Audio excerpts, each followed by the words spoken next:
حضرت مہذب لکھنوی نے اپنی مستند مہذب اللغات میں کافی کو ایک ایفروڈیزیاک بیان کیا ہے.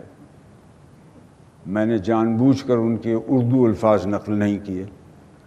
حقی صاحب نے ایفروڈیزیاک کے معنی جنسی خواہش کو ابھارنے والی دوا لکھے ہیں.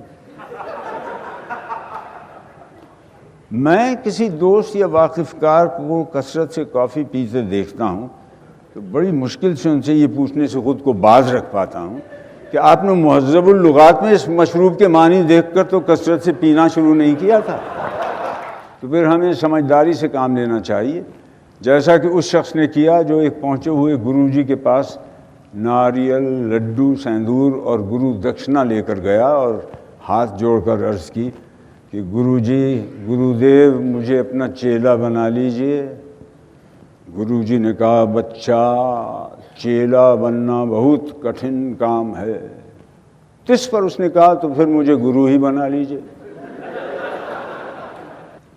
شگفتہ و شاداب ناول ہے دی تھری مسکیٹیئرز، جس کے مصنف تھے الیگزینڈر ڈیوما. ان کا ایک لطیفہ بہت مشہور ہے. ایک ڈنر میں انہیں ایک جنرل کے پہلو میں بٹھایا گیا جس کا تعلق توپ خانے سے تھا.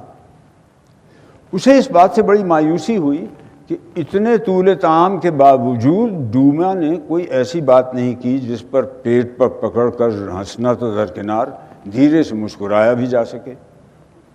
تو جنرل نے کہا اتنی دیر ہو گئی آپ نے ایک لطیفہ بھی نہیں سنایا. اس پر ڈوما نے کہا جنرل صاحب میں نے تو آپ سے ایک دفعہ بھی توپ چلانے کو نہیں کہا، پھر آپ مجھ سے لطیفے داغنے کی توقع کیوں رکھتے ہیں؟